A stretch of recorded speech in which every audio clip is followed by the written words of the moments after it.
Hi, it's Jeff Albin, the Big Game Hunter, and welcome to Career Coach Office Hours.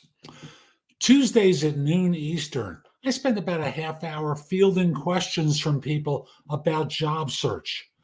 I do that because I understand that the skills needed to find a job are different from those needed to do a job. And unfortunately, for many of you, you don't act that way. You go on interviews, you regurgitate a bunch of facts, and I'll simply say you don't do enough to get hired because you only present yourself objectively. There's no personality to you, no life to you, no effort to connect with people. You just state what you've done, and that's it. So I also know that most people are amateurs and they need an advisor like me who worked in recruiting for many years. And now people hire me for no BS job search coaching and career advice globally because I make the process of finding work and succeeding at it much easier. So I'll just say, if you want to connect with me on LinkedIn, you can send a connection request to me at linkedin.com/IN/thebiggamehunter. And my website is jobsearch.community. There I have some free information for you. It's like 6 books and videos that are available. And I also have an insider program where you get access to all my content, all my video courses, books, and guides. There's just a lot available to help you. And you get access to it no matter what level of service you hire me for. So again, that's jobsearch.community. Notice that up there, jobsearch.community. Go there, minimally get the free stuff. And then from there, progress and become an insider because you need help. And I'm a person who's helped millions of people around the world with my websites, my podcast, which is going to reach episode 3000 on July 2nd. No job search podcast and very few other podcasts ever get near that number of episodes. So I also have a YouTube channel at jobsearch.tv. And I'll just say, there's a lot there. It's almost too much. So it's why I created jobsearch.community to coalesce everything into manageable information so you can find work more quickly and get advice from me to help you land. So again, if you've got a question for me about your job search, put it into chat so I can help you. And when I start these shows, I've been commenting about some aspect of job search, the job market, something as a way of trying to launch the show and to give some advice. And I'll simply say one piece of advice I want to give you is, well, when was the last time you updated your photo on LinkedIn? How long has it been? How about the background picture to that? How long has it been since you changed anything on your profile that involved the appearance of the profile? Did you know on LinkedIn that they added the ability to add skills into the About section? And for each job, 5 skills that will signal to LinkedIn and thus to people reading your profile what your expertise is focused on. Now, that's different from the skills list that normally is lower down in your profile, where you can have as many as 100 skills there. But the long and the short of it is you can signal to LinkedIn what your expertise is in more specific detail, and thus be able to attract the system to refer you to more people because, well, the system knows more about you. So again, that's where I want to start today, is to give you some advice about LinkedIn. Change your profile picture. For many of you, it's 10 years old, doesn't look like you anymore. For many of you, you haven't changed that background picture in a long time, and it looks kind of old-fashioned. And of course, skills. It's a big change from the past. Use it. It will help you get more contacts and more touches. After all, resumes are for when you want to be the hunter. LinkedIn is for when you want to be hunted. So put yourself in the position of being hunted more by making those small changes. Okay. Now, some people send me questions in advance of the show, which you can do by messaging to me at my LinkedIn profile. Again, linkedin.com/in/thebiggamehunter. But I'd love to answer questions live. So if you have questions for me, just put them into chat so I can handle them today. Okay.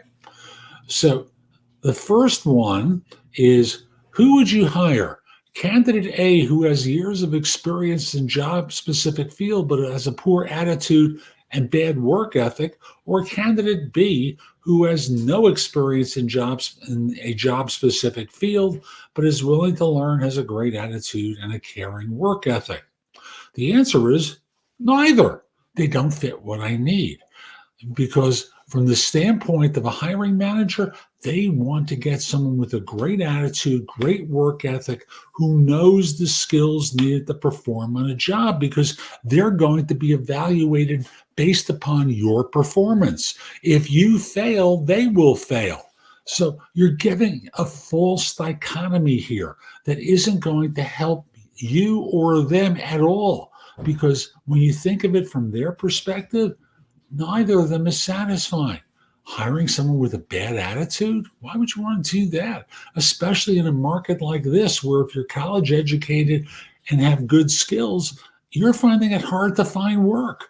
So you have choices out there, as a hiring manager. They're going to take advantage of it, because if it's not the person who's sitting opposite them today, it's going to be the next person who walks in the door, or someone else who walks in the door who's going to have the right skills and experience and attitude. Okay. So the answer is neither. It's not an either or, it's a neither. Keep looking. We've got more questions. Okay. Let's do this one. What does it mean when a recruiter tells you they hired internally but may have another position in the future, so it's a no for this job, but not a complete no for the company? Answer: they told you exactly what it means.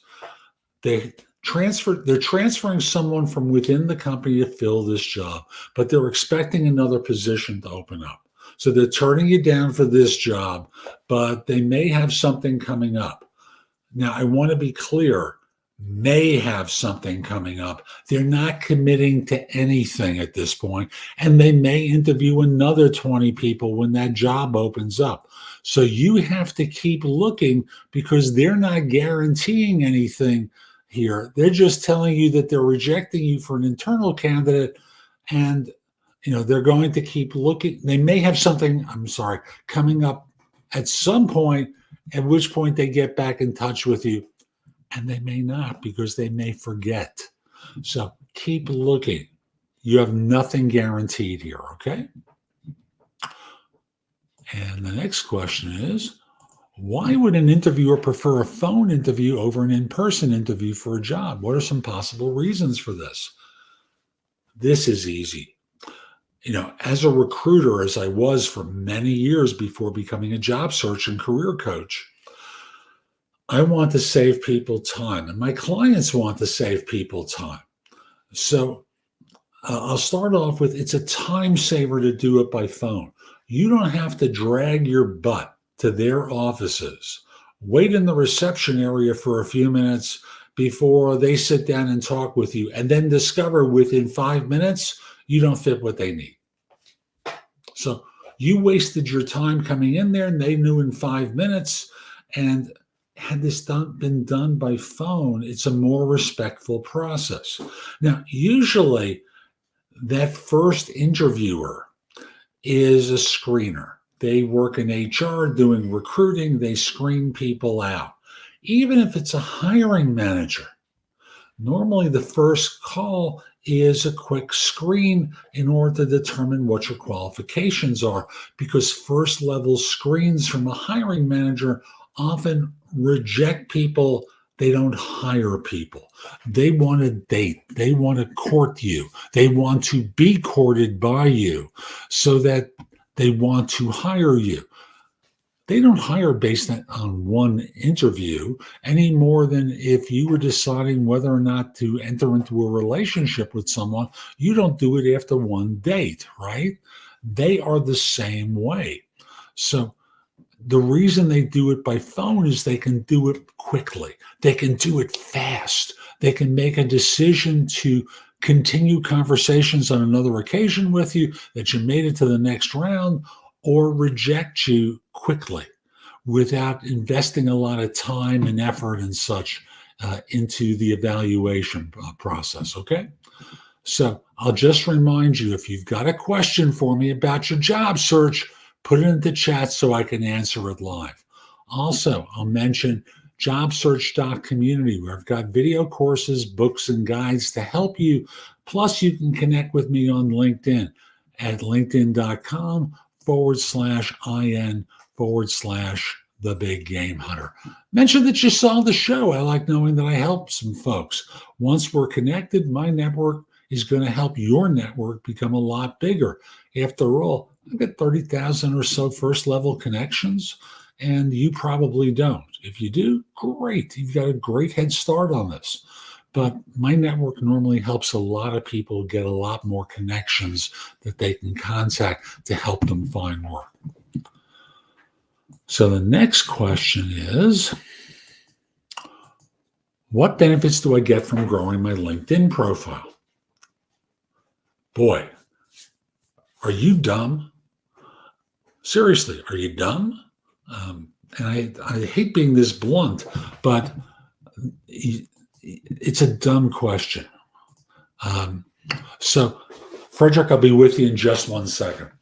So I'll just simply say, you get access to more people and more jobs and more situations by growing your network, establishing relationships with people who can refer you into jobs.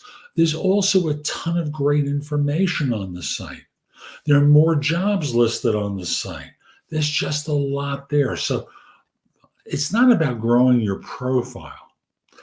It's about having a profile that's attractive to hiring managers and recruiters so that they're able to respond to you or contact you. As I mentioned earlier, resumes are from when you want to be the hunter. LinkedIn, you're hunted much more regularly. Remember, they sell a product called LinkedIn Recruiter to corporate and third-party recruiters and others that allows people to search based upon keywords to find people to fill jobs. And they have a chance to see your profile, get a sense of your background, and can do that very quickly. So why grow your network? Why improve your profile? So that firms want to contact you. Okay. Frederick asks, hi, Frederick. Good to see you again. Is there a specific video or guide that you have to figure out how to adapt your resume for ATS screening? I have a number of them available. It's not on Job Search Community yet. It's going to be probably during the summer, but for now, no. I'll simply say to help you with this, the goal is to think of an applicant tracking system as being pattern recognition software. I learned that from someone who developed ATS software for some of the large firms, and I confirmed that with him. It's pattern recognition software. So it wants to see things earlier and repeated in your resume. So earlier in the resume, if it's on page 2, not as attractive as if it's on the top of page 1. In addition, if it's only mentioned at the top of page 1 and not further down, it may not rank it as highly because most of the time these systems are ranking responses. Some of them are color-coded, so they want to see it repeated And you want to use the same language as might have existed in a job description that you saw. But I also have to say, for years I have said, never, ever apply for a job through an applicant tracking system. It's called the black hole for a reason. If you can network to a hiring manager or even a recruiter or someone within the firm who will recommend you, they make money on it usually. After all, most firms have employee referral programs where they receive a finder's fee for referring someone who the firm hires. And you come with social proof based upon their recommendation. So you're always better off seeing if you can network your way into the organization rather than just uploading a resume and making prayers that the system blesses it for further review. So I don't have anything available quite yet. I will during the summer, but that's a synopsis of what anything I would tell you would say. I know if you did a search in the blog at thebiggamehunter.us, you might do a search for someone by the last name of Yinger, Yinger, who's the developer who I mentioned. And you can watch that video there, and we'll go into more depth about an ATS. And Frederick, you are welcome. Happy to help. That's what I'm here for, to answer questions from people to help you land your next job.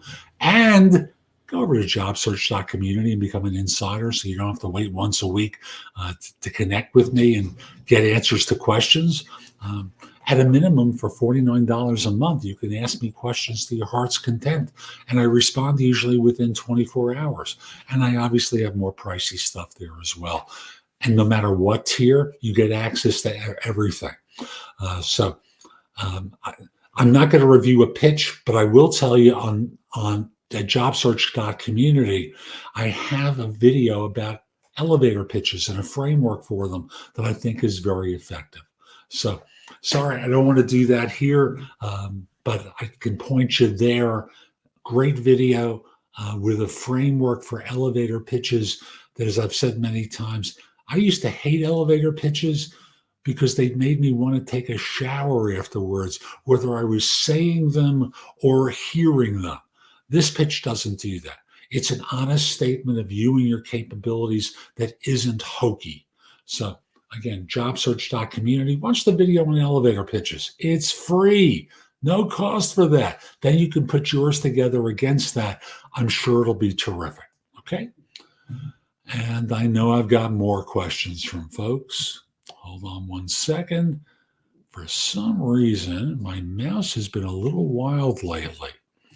So just takes a moment to get it to hover in the right place. Yes, that's the one. Absolutely. It's a great framework. So next question is, if an interviewer asks why they should hire you over someone else who may have more closely matching qualifications, what's the best answer? Well, they're basically signaling to you that there's someone better qualified. So I would always start off by saying, what makes them more closely matching the qualifications than me? Because right now you don't know. You just have an assertion that this person matches more closely, and they may not. So once I hear that, I would pause for a second and go, that's interesting. But there's something about me that you've picked up on that makes you curious about me. And I'd like to get your feedback first. Why not just reject me now and hire this person? Because otherwise, all you're doing is acting like an organ grinder's monkey and jumping and trying to choose me. And you don't know what their reservation is or what they like about you. If you did, then you can affirm that and say, yeah, you got me pegged really well. Um, you know, I do have this kind of experience that might tie in very well with your job. Again, a great video course at jobsearch.community that's behind the paywall. And what you'd be able to do is watch that and understand a lot more. I also have a book there that I also sell on Amazon, but again, part of the program there called The Right Answers to Tough Interview Questions. It's about 180 pages in length. It would cover something like this. But fundamentally, you don't know why they like this person or whether their assessment is correct, that it more closely matches qualifications. Why do they want to know this if this person's better qualified? There's something about that person that bothers them, that they may prefer you about, and you need to know what that is, and not just simply, say, well, because I'm wonderful, I'm great, I'll work hard. You don't want to be one of those people. What you want to do is understand what makes that person more closely match the qualifications. And then if they say something basically says, gee, I've done that too. You hadn't really gone into a lot of depth with me about that. Can I tell you what I've done around that? And, again, part of interviewing is about, it's about the performance of interviewing. It's not the flat recitation of facts. It's about how you connect with people and sell your lines just like an actor does in a movie or a play. So, or I have to also say a politician these days, but that's a different conversation. So the long and the short of it is, we don't know what the interviewer knows that makes them think that this person might be better qualified. Find that out first, and then decide whether or not you should tell them more about what you've done, or say, you're right, but I suspect there's something in my background that piques your interest that this person doesn't have. And if they say, no, that's not it, then why are we talking? You should hire that person. Notice what I'm trying to do is to get them to talk more so that in this way, you know what the target is. You know what they're really aiming for so that you can respond to it. Okay. So I'll just remind you, if you got a question about job search, put it into chat so I can answer it live. Also, jobsearch.community, where I've got video courses, books, and guides. Frederick would like, watch my video. He had the framework, the beginning of the framework down. Yes, works well. And it's a simple methodology for it.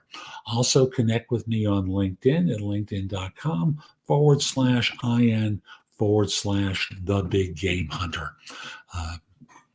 Let me know that you saw this. I'd like to know I'm helping some folks.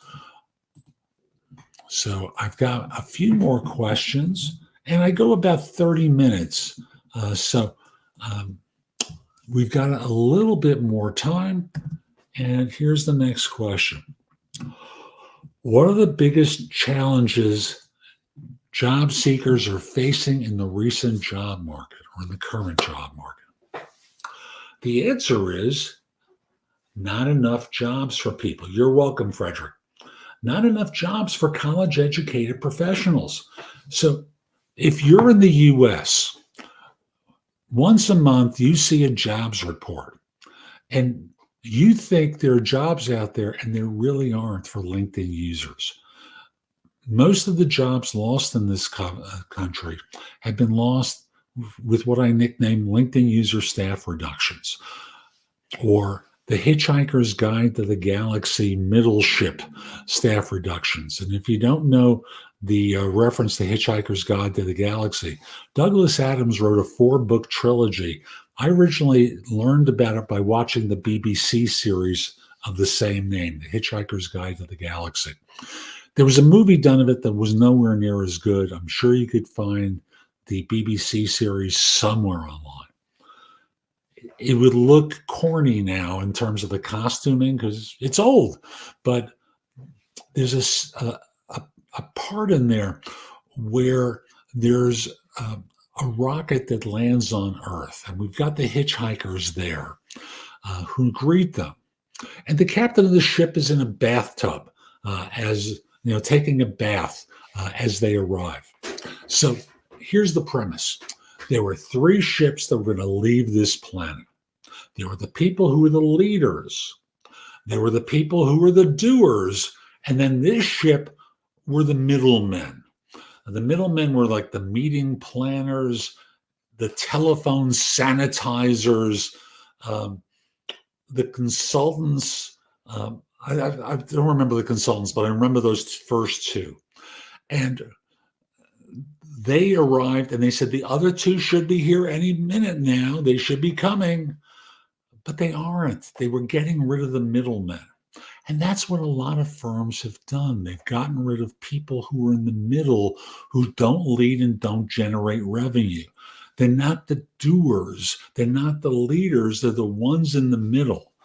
So right now it's really that kind of a staff reduction that's been going on. So few jobs for many people.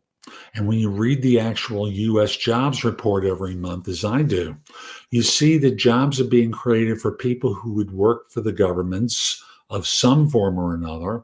You'd see jobs for healthcare, social services, leisure and hospitality, retail, or construction. Not a lot of middlemen are there. There were some jobs created recently for technology professionals, IT people, but that's after cutting 105,000 jobs, they added 5,000. Not a big reversal there. So the long and the short of it is there aren't a lot of jobs out there. And as I said at the top, most of you are amateurs in job search. And it's why when you get an interview, it's precious. And most of you don't know how to interview as well as you think you do. So again, jobsearch.community, I've got video courses there to help you, plus me. And the video course I'd want you to watch is called The Ultimate Job Interview Framework, which would teach you how to interview like a champion. It's a methodology I created. First, I started interviewing people for my first book, who are my clients, and I learned how they interviewed. And it took me a while to figure out how to explain it to other people. And once I figured it out, it has helped thousands of people land new jobs. So again, it's the Ultimate Job Interview Framework. I've got it there as a video course and book, or you could just order the book on Amazon. It's available for Kindle and as a paperback. Whatever works for you is fine with me. So the biggest challenge is that you're an amateur. Most people are amateurs around job search, and they thrash around doing the wrong things and learn through trial and error in a market that has few jobs, and thus when you get an interview, it's precious. So that's the biggest challenge I see for most of you. Okay, so I hope you found today's show helpful. I'm Jeff Altman. Visit my website, jobsearch.community, where I've got free stuff on the homepage. Plus, go to LinkedIn at linkedin.com/IN/thebiggamehunter so I can help you with video courses, books, and guides, as well as coaching. I've got 6 levels of service. There's no reason you can't hire me, whether you want premium investment of time and effort from me, or you just want to watch the videos and ask me some questions from time to time. And there's a lot in the middle too. So again, jobsearch.community. So I also want to say I'm going to be back next week with more. And on July 2nd, which is next Tuesday, is episode 3000 of No BS Job Search Advice Radio. We'll have an announcement for the show and an offer for jobsearch.community that I think most of you will like. So I hope you have a terrific day, and most importantly, be great. Take care.